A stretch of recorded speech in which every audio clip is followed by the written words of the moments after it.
Hello friends, welcome to the current affair session for 21 October. Start करेंगे MCQ से। First question है, Sri Lankan author Shehan Karunatilaka को कौन सी book के लिए प्रेस्टिजियस बुकर प्राइज मिला है? तो करेक्ट आंसर है option A, the seven moons of Mali Almeida. Second है, इनमें से कौन सी कंट्री ने रिसेंटली इंडिया को 6 इंडियन बाइसन ट्रांसलोकेट करने के लिए कहा है? तो करेक्ट आंसर है ऑप्शन बी, श्रीलंका। थर्ड है, इनमें से कौन सी स्टेटमेंट भविष्य पोर्टल के रिगार्डिंग करेक्ट है? आंसर है option C, that is pension payment and tracking system. Fourth question है, दो स्टेटमेंट्स हैं, आपने बताना कौन सी सही है। फर्स्ट स्टेटमेंट गलत है, India third largest fish producing country है। सेकंड स्टेटमेंट बिल्कुल सही है, एक्वाकल्चर के मामले में इंडिया सेकंड लार्जेस्ट है। तो करेक्ट आंसर है option B, that is two only. Current affairs देखते हैं आज के। One health joint plan of action, ये एक्शन प्लान जो है ये लॉन्च किया गया है क्वाड्रिपेटाइट, इट मींस चार पार्टीज ने। कौन कौन सी हैं? Food and agriculture organisation, United Nation environment programme, world health organisation and world organisation for animal health. First joint plan on one health है, इसका एम क्या है कि एक ऐसा फ्रेमवर्क क्रिएट करना जिससे सिस्टम्स जो है उनको इंटीग्रेट किया जा सके, कैपेसिटीज को इंटीग्रेट किया जा सके, ताकि जो हेल्थ थ्रेट्स हैं उनको कलेक्टिवली फाइट किया जा सके। जो भी हेल्थ थ्रेट्स हैं उनको रोका जा सके, प्रेडिक्ट किया जा सके, टाइमली डिटेक्ट किया जा सके और टाइमली रिस्पॉन्ड किया जा सके।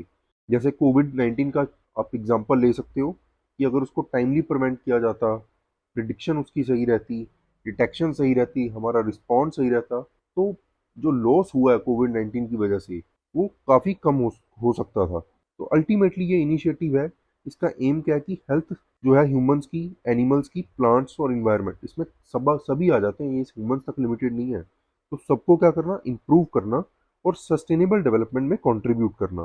5 ईयर प्लान है ये, 2020 से लेकर 2026 तक। जो फोकस किस पे करता है कि 6 एरियाज हैं जहाँ की कैपेसिटीज जो है एक्सपैंड करनी है। जैसे one health capacity for health system, emerging and re emerging zoonotic epidemics, जैसे कोविड-19 है ये एपिडेमिक थी, और जूनोटिक का मतलब होता है जो एनिमल से ह्यूमंस में ट्रांसफर होती है। एंडेमिक जूनोटिक्स जो एक लिमिटेड एरिया में बेस्ड है। Neglected tropical diseases, vector borne diseases, food safety risk and anti microbial resistance and the environment. तो ये 6 मेन एरियाज हैं। नेक्स्ट देखते हैं, एमओयू साइन किया है असम गवर्नमेंट ने गूगल के साथ, और असम गवर्नमेंट का ऑब्जेक्टिव है कि डिजिटल ग्रोथ जो है उसको प्रमोट करना, डेवलप करना स्टेट में। इसके लिए गूगल के साथ उन्होंने एमओयू साइन किया है।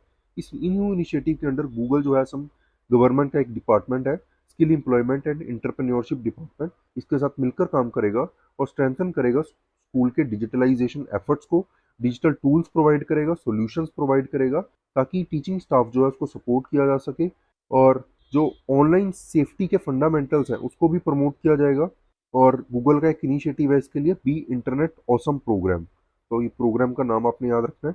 इसके अलावा गूगल स्किल्स स्कॉलरशिप प्रोवाइड करेगा, और करियर सर्टिफिकेट जो है यंग लोगों को, यंग स्टूडेंट्स को, वो भी गूगल प्रोवाइड करेगा। नेक्स्ट है वर्ल्ड स्टैटिस्टिक्स डे। ये ऑब्जर्व किया जाता है 20 अक्टूबर को, और इसको रिकग्नाइज किया गया है ताकि जो स्टैटिस्टिक्स का इंपॉर्टेंस है हमारी डेली लाइफ में उसको हाईलाइट किया जा सके। यूनाइटेड नेशन स्टैटिस्टिकल कमीशन है, वो इसमें फोर फ्रंट पे है, जो एडवोकेट करता है कि स्टैटिस्टिक्स को यूज़ किया जाए प्रोग्रेस को ट्रैक करने के लिए, ताकि सस्टेनेबल डेवलपमेंट गोल्स को अचीव किया जा सके। गुड डेटा एंड स्टैटिस्टिक्स जो है बहुत ज़रूरी होता है इफेक्टिव प्लानिंग के लिए, मॉनिटरिंग के लिए और इवेल्युएशन के लिए। थीम क्या है इस साल की? Data for sustainable development. इस ओकेजन पे ministry of statistics and programme implementation ने भी रिकग्नाइज किया कि हाई क्वालिटी रिसर्च जो है अप्लाइड एंड थेरेटिकल स्टैटिस्टिक्स में, वो काफ़ी बेनिफिशियल है स्टैटिस्टिकल सिस्टम के लिए। और इस डे जो है स्टैटिस्टिक्स एंड स्टैटिस्टिशियंस का जो रोल है उसको सेलिब्रेट किया जाता है, जिन्होंने वर्ल्ड को इम्प्रूव किया, हमारी लाइफ को इम्प्रूव किया। और इस दिन एनिवर्सरी होती है यूनाइटेड नेशन स्टैटिस्टिकल कमीशन की, जो कब फाउंड किया गया था, 1947 में। और इंडिया का जो नेशनल स्टैटिस्टिक्स डे है वो आपने याद रखना है, नेशनल स्टैटिस्टिक्स डे 29 जून को आता है ये।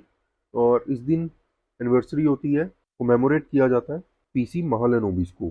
यूनाइटेड नेशन स्टैटिस्टिकल कमीशन ने प्रपोज किया था 20 अक्टूबर 2010 को वर्ल्ड स्टैटिस्टिक्स डे, और यूनाइटेड नेशन जनरल असेंबली ने अडॉप्ट किया था इस दिन एक रेजोल्यूशन, दैट इज 64/267, और ऑफिशियली डेजिग्नेट किया गया 20 अक्टूबर 2010 को as a world statistics day. और फर्स्ट डे की थीम क्या थी, celebrating the many achievements of official statistics. Next है एशिया का largest compressed biogas plant. Union minister हैं petroleum and natural gas Hardeep Singh Puri, इन्होंने इनॉग्रेट किया है एशिया का लार्जेस्ट कंप्रेस्ड बायोगैस प्लांट। यहाँ पे Lehragaga region in Sangrur district of Punjab. ये प्लांट जो है कमीशन किया गया है फॉरेन डायरेक्ट इन्वेस्टमेंट के थ्रू, और 220 करोड़ की अप्रोक्सीमेटली यहाँ पे जो है इन्वेस्टमेंट हुई है। इसने की है वर्बियो एजी, जो one of the Germany's leading bio energy company है। ये प्लांट जो है 20 एकर्स में बनाया गया है। प्लांट की जो प्रेजेंट प्रोडक्शन है वो 6 टन पर डे है, बट इसको बढ़ा दिया जाएगा soon 300 ton of paddy straw per day. Plant जो है ये कंज्यूम करेगा 10,000 डे ऑफ पैडी स्ट्रॉ, जिसको यूज़ किया जाएगा एनर्जी जनरेट करने के लिए। और ये जो पैडी स्ट्रॉज हैं ये 6 से 8 सैटेलाइट लोकेशन जो है आसपास वहाँ से कलेक्ट की जाएगी with in the 10 kilometre radius of the plant. Next देखते हैं वर्ल्ड ऑस्टियोपोरोसिस डे। ये ग्लोबल हेल्थ केयर इवेंट है जो ऑब्जर्व किया जाता है 20 अक्टूबर को। इस दिन को ऑब्जर्व किया जाता है ताकि प्रमोट किया जा सके ऑस्टियोपोरोसिस के डायग्नोसिस को, इसके ट्रीटमेंट को, और प्रिवेंटिव टिप्स शेयर किए जाते हैं स्ट्रॉन्ग बोन्स के लिए। कैंपेन्स ऑर्गेनाइज की जाती हैं जिसका मेन फोकस क्या होता है, लोगों को इंकरेज करना ताकि वो प्रिवेंटिव मेजर ले सकें बोन हेल्थ के लिए। किसी भी तरह का रिस्क है ऑस्टियोपोरोसिस से रिलेटेड और इससे रिलेटेड जो कॉम्प्लिकेशंस है उसको रोका जा सके, अवॉइड किया जा सके। ऑस्टियोपोरोसिस मेडिकल कंडीशन है जिसमें बोन्स काफ़ी वीक हो जाती हैं, ब्रिटल हो जाती हैं। हालांकि टूटती नहीं है वो, बट फ्रैक्चर होने का चांसेस बहुत ज़्यादा बढ़ जाते हैं। और एजिंग के साथ साथ ये जो मेडिकल कंडीशन है इसके बढ़ने के चांसेस ज़्यादा होते हैं। इस साल की थीम क्या है, step up for bone health. इसका इंटेंशन क्या है कि इंकरेज करना लोगों को ताकि बोन डेंसिटी जो है टाइमली वो चेक कर सके, बोन हेल्थ स्टेटस जो है रेगुलरली चेक कर सकें, खासकर ऐसे लोग जो जिनकी एज 50 से ऊपर है, और एक हेल्दी लाइफस्टाइल अडॉप्ट कर सकें स्ट्रॉन्गर बोन्स के लिए। नेक्स्ट देखते हैं सेकंड सीनियर जज जो है सुप्रीम कोर्ट के, D Y Chandrachud, that is Dhananjaya Y Chandrachud, इनको अपॉइंट किया गया है next chief justice of India. Justice Chandrachud जो है ये सक्सीड करेंगे chief justice of India Uday Umesh Lalit को ऑन 9 नवंबर 2022। जस्टिस चंद्रचूड़ जो है इनका टेन्योर होगा 2 साल का, और ये 50th चीफ जस्टिस होंगे इंडिया के, और इनका टेन्योर चलेगा 10 नवंबर 2024 तक। जस्टिस चंद्रचूड़ जो है ये फॉर्मर चीफ जस्टिस थे इलाहाबाद हाई कोर्ट के, और फॉर्मर जज रहे हैं बॉम्बे हाई कोर्ट में। इनके फादर थे इससे पहले वाई वी चंद्रचूड़, इन्होंने 16th चीफ जस्टिस के फॉर्म में सर्व किया है, लॉन्गेस्ट सर्विंग चीफ जस्टिस थे इंडिया के ये। और 2 फरवरी 1978 से लेकर 11 जुलाई 1985 तक इन्होंने सर्व किया था। चीफ जस्टिस के ऑफिस के बारे में पढ़ लेते हैं। Chief justice of India and जजेस जो है सुप्रीम कोर्ट के, इनको अपॉइंट कौन करता है, president, under clause 2 of article 124 of Indian constitution. तो आर्टिकल अपने याद रखना है। और जहाँ तक चीफ जस्टिस ऑफ इंडिया की पोजीशन कंसर्न्ड है, तो आउटगोइंग सीजीआई जो होता है वो उनका नाम रिकमेंड करता है। देन यूनियन लॉ मिनिस्टर जो है वो फर्दर प्राइम मिनिस्टर को नेम रिकमेंड करते हैं, जो प्राइम मिनिस्टर है फर्दर प्रेसिडेंट को एडवाइस करते हैं। सुप्रीम कोर्ट ने सेकंड जज केस जो 1993 में हुआ था उसमें कहा था कि जो सीनियर मोस्ट जज है सुप्रीम कोर्ट का उसी को chief justice of India appoint किया जाएगा। देन एससी कोलिजियम एक बनती है जिसको हेड कौन करता है, चीफ जस्टिस ऑफ इंडिया। इसके अलावा 4 सीनियर मोस्ट जजेस होते हैं सुप्रीम कोर्ट के जो एडवाइस करते हैं गवर्नमेंट को फॉर द अपॉइंटमेंट ऑफ जजेस ऑफ सुप्रीम कोर्ट। नेक्स्ट है भारती दास को अपॉइंट किया गया है कंट्रोलर जनरल ऑफ अकाउंट्स, और ये सीनियर ऑफिसर है इंडियन सिविल अकाउंट सर्विसेज की। ये 27th controller general of accounts बनी है। ये रिप्लेस करेंगे सोनाली सिंह को, जिनको एडिशनल चार्ज दिया गया था कंट्रोलर जनरल ऑफ अकाउंट्स का। देन इससे पहले जो भारती दास थी ये principal chief controller of accounts थी central board of direct taxes में and ministry of external affairs and home affairs. Then controller general of accounts जो है ये department of expenditure under ministry of finance के अंडर आता है, और principal accounting adviser होता है गवर्नमेंट ऑफ इंडिया को, और रिस्पॉन्सिबल होता है कि एक technically sound management accounting system establish किया जाए और उसको मेंटेन किया जाए। नेक्स्ट है अल्फ क्रिस्टेसन, इनको अपॉइंट किया गया है new prime minister of Sweden. Conservative leader हैं ये, और इन्होंने रिप्लेस किया है, सक्सीड करेंगे ये मैग्डलेना एंडरसन को। मैग्डलेना एंडरसन जो है स्वीडन की फर्स्ट प्राइम मिनिस्टर बनी थी 2021 में। स्वीडन के बारे में देख लेते हैं। स्वीडन जो है एक यूरोपियन कंट्री है, इसके लेफ्ट साइड पे नॉर्वे है, राइट साइड पे फिनलैंड है, तो ये अपने वेस्ट टू ईस्ट डायरेक्शन में भी इनके नाम याद रखने हैं। देन 2 सी है आपस में साइड पे, north sea, and second side पे कौन सी है, बाल्टिक सी, और साउथ में कौन सी कंट्री है, डेनमार्क। नेक्स्ट है न्यू टाइगर रिजर्व जो है मध्य प्रदेश के लिए अनाउंस की गई है। नाम क्या है टाइगर रिजर्व का, Durgavati tiger reserve. New tiger reserve जो है ये Narsinghpur, Damoh and Sagar district जो है मध्य प्रदेश के एरियाज में फैली हुई है।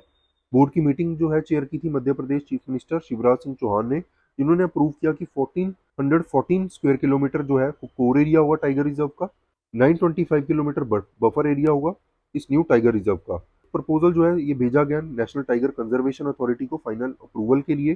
देन न्यू टाइगर रिजर्व जो है इसको डेवलप किया जा रहा है टाइगर्स के लिए, जो पन्ना टाइगर रिजर्व से बेसिकली शिफ्ट होते रहते हैं इधर उधर।